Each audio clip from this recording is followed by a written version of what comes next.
ಎಲ್ಲರಿಗೂ ನಮಸ್ಕಾರ. ನನ್ನ ಹೆಸರು ಗಿರೀಶ್ ಮೇವುಂಡಿ ಅಂತ.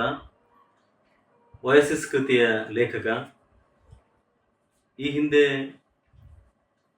ನಾನು ಯಶೋಮಾರ್ಗ ಅಂತ ಪುಸ್ತಕ ಬರೆದಿದ್ದು, ಅದು ಕೂಡ ಸಾವನ್ನ ಪಬ್ಲಿಕೇಶನ್ನಿಂದ ಪ್ರಕಟಣೆಗೊಂಡು ತಾರಾ ಮೇಡಮ್ ಅವರ ಎಮೋಜಿಮ್ ಯೂಟ್ಯೂಬ್ ಚಾನಲ್ ಮೂಲಕ ಅದರ ಅಧ್ಯಾಯಗಳು ಕೂಡ ಪ್ರಸರಣಗೊಂಡು ವೀಕ್ಷಕರ ಮತ್ತು ಓದುಗರ ಮೆಚ್ಚುಗೆ ಪಡೆದು ಅದು ಈಗ 2ನೇ ಮುದ್ರಣಕ್ಕೆ ಹೋಗಿರುವುದು ಒಂದು ಸಂತೋಷದ ವಿಷಯ.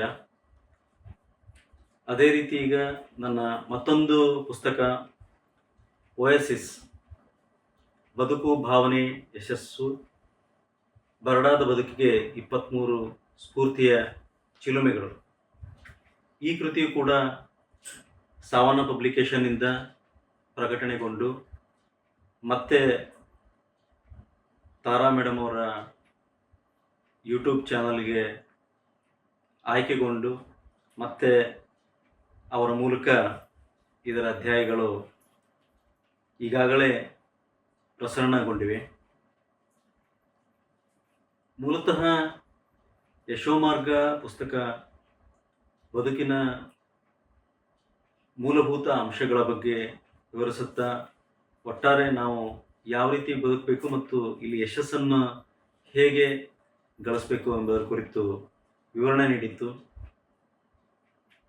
ಈ ಓಯಸಿಸ್ ಪುಸ್ತಕ ಬದುಕಿನ ವಿಷಯಗಳನ್ನು ಸ್ವಲ್ಪ ಆಳವಾಗಿ ವಿಮರ್ಶೆಗೊಳಪಡಿಸಿ ನಾವು ಏಕೆ ಬದುಕಬೇಕು, ಹೇಗೆ ಬದುಕಬೇಕು ಮತ್ತು ಈ ಬದುಕನ್ನು ನಾವು ಯಾವ ರೀತಿ ಸಾರ್ಥಕಪಡಿಸಿಕೊಳ್ಳಬೇಕು ಎಂಬ ವಿಷಯಗಳ ಕುರಿತು ಸ್ವಲ್ಪ ಆಳವಾಗಿ ಇದು ವಿಮರ್ಶೆಗೊಳಪಡಿಸುತ್ತಾ ಹೋಗುತ್ತದೆ.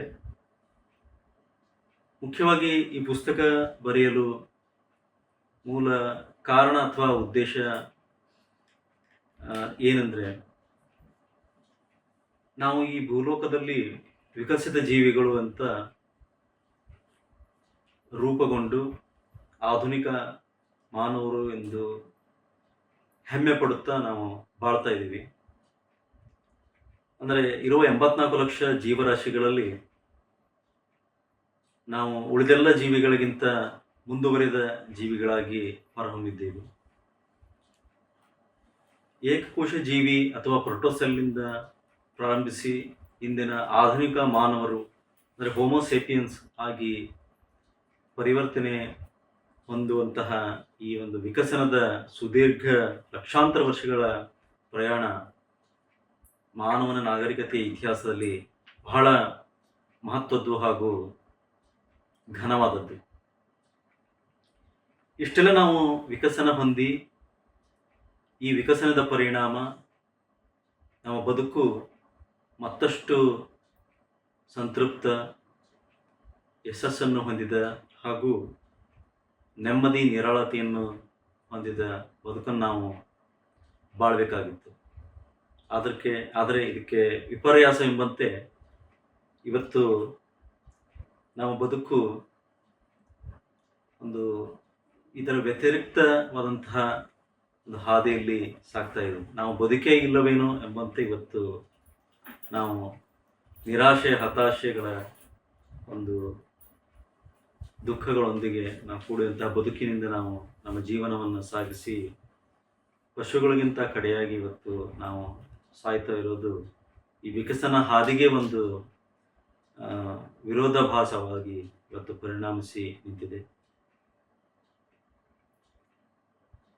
ಈ ನಿಟ್ಟಿನಲ್ಲಿ ನಾವು ಇವಾಗ ವಿಕಸನವನ್ನು ಮತ್ತು ನಮ್ಮ ಬದುಕನ್ನು ಹೊರೆ ಹಚ್ಚಿದಾಗ ನಾವು ಈ ಬದುಕಿನಲ್ಲಿ ಲಯ ತಪ್ತಿರೋದು ಎಲ್ಲಿ, ನಾವು ಬದುಕು ಯಾಕೆ ನಮ್ಮದು ಬರಡಾಗ್ತಾ ಇದೆ ಮತ್ತು ನಾವು ಬದುಕಿನ ಈ ಜಂಜಾಟಗಳಿಗೆ, ನೋವು ದುಃಖಗಳಿಗೆ ಕಾರಣ ಏನು, ಯಾಕೆ ನಾವು ಪರಿಪೂರ್ಣವಾಗಿ ಮತ್ತು ಒಂದು ಆತ್ಮತೃಪ್ತಿಯಿಂದ ನಮ್ಮ ಬದುಕನ್ನು ಸಾಗಿಸ್ತಾ ಇಲ್ಲ ಎಂಬುದನ್ನು ವಿಮರ್ಶಿಸಲು ನಾನು ಈ ಪುಸ್ತಕದಲ್ಲಿ ಪ್ರಯತ್ನಿಸುತ್ತಾ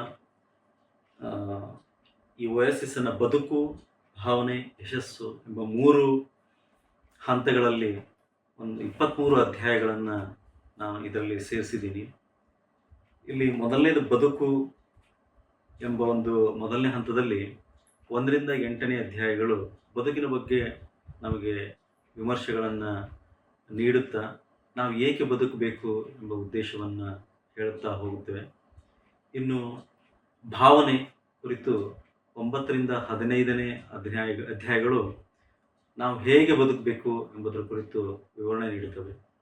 ಇನ್ನು ಕೊನೆಯದಾಗಿ ಯಶಸ್ಸು ಎಂಬ ಹಂತದಲ್ಲಿ 3ನೇ ಹಂತದಲ್ಲಿ 16ರಿಂದ 23ನೇ ಅಧ್ಯಾಯಗಳು ಬದುಕಿನ ಸಾರ್ಥಕತೆ ಅಂದ್ರೇನು, ಅದನ್ನು ಹೇಗೆ ಪಡಿಬೇಕು, ಅಂದರೆ ನಾವು ಯಶಸ್ವಿಯಾಗಿ ಒಟ್ಟಾರೆ ಒಂದು ಸಂತೃಪ್ತ ಹಾಗೂ ಪಶ್ಚಾತ್ತಾಪರಹಿತ ಜೀವನವನ್ನು ಹೇಗೆ ಕಟ್ಟಿಕೊಳ್ಬೇಕು ಮತ್ತು ಹೇಗೆ ನಾವು ಸಾಗಿಸಬೇಕು ಎಂಬುದರ ಕುರಿತು ಈ ಕೊನೆಯ ಹಂತದ ಅಧ್ಯಾಯಗಳು ನಮಗೆ ತಿಳಿಸ್ತಾ ಹೋಗುತ್ತವೆ. ಅಂದರೆ ನಾವು ಏಕೆ ಬದುಕಬೇಕು ಎಂಬ ಅಧ್ಯಾಯದೊಂದಿಗೆ ಈ ಪುಸ್ತಕ ಪ್ರಾರಂಭವಾಗಿ ನಾವು ಇರುವುದೊಂದೇ ಬದುಕು, ಇದನ್ನು ಚೆನ್ನಾಗಿ ಬದುಕುಬಿಡಿ ಎಂಬ ಕೊನೆಯ ಅಧ್ಯಾಯದೊಂದಿಗೆ ಈ ಪುಸ್ತಕ ಪೂರ್ಣಗೊಳ್ಳುತ್ತದೆ. ಒಟ್ಟಾರೆ ನಮಗೆ ಏನೆಲ್ಲ ಇದ್ದರೂ ಇವತ್ತು ನಾವು ಏನೂ ಇಲ್ಲದವರಿಗೆ ಬಾಳ್ತಾ ಇರೋದು ಒಂದು ನಿಗೂಢ ಪ್ರಶ್ನೆಯಾಗಿ ಉಳಿದಿದ್ದು, ನಮ್ಮ ಬದುಕು ಮೂಲ ಲಯಗಳಂತಹ ಜೀವನದ ಸಾರ್ಥಕತೆ, ಸಂತೃಪ್ತಿ, ಪಶ್ಚಾತ್ತಾಪ ರಹಿತವಾದಂತಹ ಬದುಕನ್ನು ನಾವು ಪಡೆಯುವಂತಹ ಅಂಶಗಳು ನಮ್ಮ ಬದುಕಿನಿಂದ ವಿಚಲಿತಗೊಂಡು ನಾವು ಬರಡಾದ ಬದುಕನ್ನು ಜೀವಿಸ್ತಾ ಇರೋದಕ್ಕೆ ಈ ಒಂದು ಕಾರಣಗಳನ್ನು ಹುಡುಕುವ ಜೊತೆಗೆ ಈ ನಮ್ಮ ಬದುಕನ್ನು ಯಾವ ರೀತಿ ನಾವು ಸಮೃದ್ಧಗೊಳಿಸಬೇಕು ಎಂಬ ವಿಷಯಗಳನ್ನು 23 ಅಧ್ಯಾಯಗಳಲ್ಲಿ ನಾವು ಜೀವನದ ಸ್ಫೂರ್ತಿಯ ಚಿಲುಮೆಗಳು ಎಂಬ ಒಂದು ಶೀರ್ಷಿಕೆಯಲ್ಲಿ 23 ಅಧ್ಯಾಯಗಳನ್ನು ತಿಳಿಸ್ತಾ ಹೋಗ್ತವೆ. ಈ ನಿಟ್ಟಿನಲ್ಲಿ ಈ ಬರಡಾದ ಬದುಕಿನಲ್ಲಿ ಈ ಓಯಾಸಿಸ್ನ 23 ಅಧ್ಯಾಯಗಳು ನಿಮ್ಮೆಲ್ಲರ ಬದುಕಲ್ಲಿ ಹೊಸದಾದಂತಹ ಜೀವನೋತ್ಸಾಹವನ್ನು ತುಂಬಲಿ ಮತ್ತು ಈ ಪುಸ್ತಕದಲ್ಲಿನ ಈ ರೀತಿಯ ಹೊಸ ಹೊಸ ವಿಷಯಗಳು ನಮ್ಮೆಲ್ಲರ ಬದುಕನ್ನು ಮತ್ತಷ್ಟು ಸಮೃದ್ಧಗೊಳಿಸಲಿ ಅಂತ ಆಶಿಸುತ್ತಾ, ಈ ಪುಸ್ತಕವನ್ನು ಅಂದವಾಗಿ ಮುದ್ರಿಸಿ ಓದುಗರ ಕೈಗೆ ನೀಡಿದಂತಹ ಮತ್ತು ಪ್ರಕಟಣೆಗೊಳಿಸಿದಂತಹ ಬೆಂಗಳೂರಿನ ಸಾವನ ಪಬ್ಲಿಕೇಶನ್ನ ಜಮೀಲ್ ಸಾವನ ಸರ್ಗೆ ನಾನು ಈ ವೇದಿಕೆ ಮೂಲಕ ಧನ್ಯವಾದಗಳನ್ನು ಅರ್ಪಿಸ್ತೀನಿ. ಅದೇ ರೀತಿ ನನ್ನ ಈ 2ನೇ ಪುಸ್ತಕವನ್ನು ಕೂಡ ಇದರ ಸಾರಾಂಶವನ್ನು ತಮ್ಮ ಯೂಟ್ಯೂಬ್ ಚಾನಲ್ ಮೂಲಕ ಪ್ರಸರಣಗೊಳಿಸಿ ಓದುಗರ ಮನೆ ಮನೆಗಳಿಗೆ ತಲುಪಿಸಿದಂತಹ ತಾರಾ ಮಂಜುನಾಥ್ ಮೇಡಮ್ ಅವರು ಕೂಡ ನಾನು ಈ ಒಂದು ವೇದಿಕೆ ಮೂಲಕ ಕೃತಜ್ಞತೆಯನ್ನು ಅರ್ಪಿಸ್ತೀನಿ. ಹೀಗೆ ನನ್ನ ಪುಸ್ತಕಗಳು ಓದುಗರ ಒಂದು ಬದುಕನ್ನು ಮತ್ತಷ್ಟು ಸಂತೃಪ್ತಿಗೊಳಿಸಲಿ ಹಾಗೂ ಸಮೃದ್ಧಿಗೊಳಿಸಲಿ ಅಂತ ಆಶಿಸ್ತಾ, ಹೀಗೆ ತಮ್ಮೆಲ್ಲರ ಪ್ರೋತ್ಸಾಹ ಹಾಗೂ ಬೆಂಬಲ ನನ್ನ ಪುಸ್ತಕಗಳ ಮೇಲೆ ಇರಲಿ.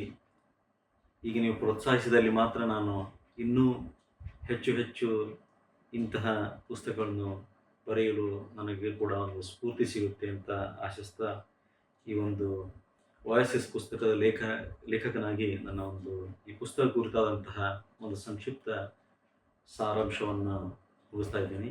ಎಲ್ಲರಿಗೂ ಮತ್ತೊಮ್ಮೆ ಧನ್ಯವಾದ.